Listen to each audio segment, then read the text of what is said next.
Lorsqu'on parle d'un parc pour les milieux naturels du bassin de Chambly, il faut d'abord savoir que le bassin de Chambly est formé par l'élargissement de la rivière Richelieu après une série de chutes et de rapides du même nom. Le bassin est aussi le lieu de rencontre des eaux de la rivière Richelieu avec celles de la rivière l'Acadie, de la rivière des Hurons et un peu plus loin du ruisseau Massé. C'est dans cet environnement aquatique remarquable que se sont formées les îles et les petits canaux entre elles que nous appelons les chenaux. C'est un lieu de prédilection pour la reproduction des poissons, un habitat naturel pour différentes espèces d'amphibiens, d'insectes et un refuge pour les petits mammifères. C'est aussi une halte migratoire de première importance pour les bernaches, les oies blanches et les canards de multiples espèces. Les humains sont aussi tributaires de la conservation de cet environnement. Il faut savoir que la prise d'eau potable de plusieurs municipalités se trouve soit en amont, soit en aval du bassin de Chambly. Que les forêts matures des îles protègent la population contre le vent fort de la vallée du Richelieu et que ces mêmes forêts retiennent les eaux de pluie et de fonte des neiges et retardent ainsi leur écoulement vers la rivière.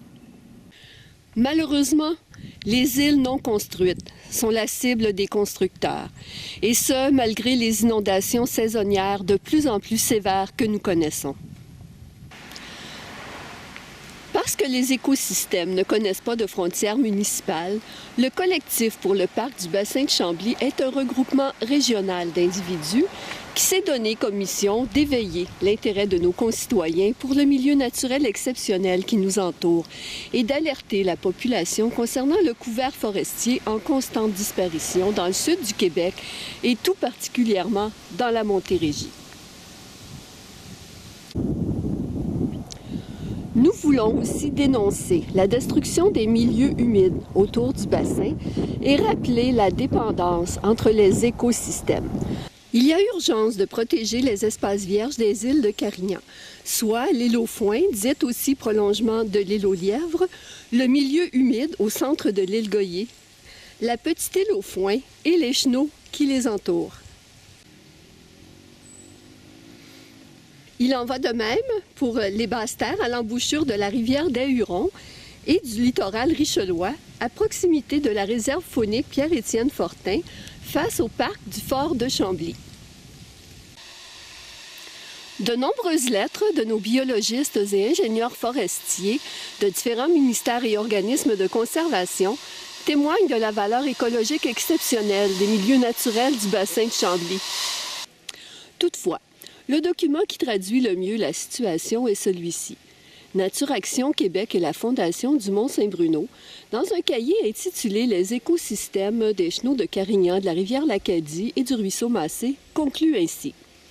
Ce réseau hydrographique, entremêlé d'écosystèmes aquatiques, riverains et forestiers, constitue un élément unique en Montérégie, par la qualité de ses habitats et l'incroyable diversité d'espèces fauniques et floristiques qu'on y trouve, ce milieu offre un potentiel élevé pour le maintien de la biodiversité au Québec.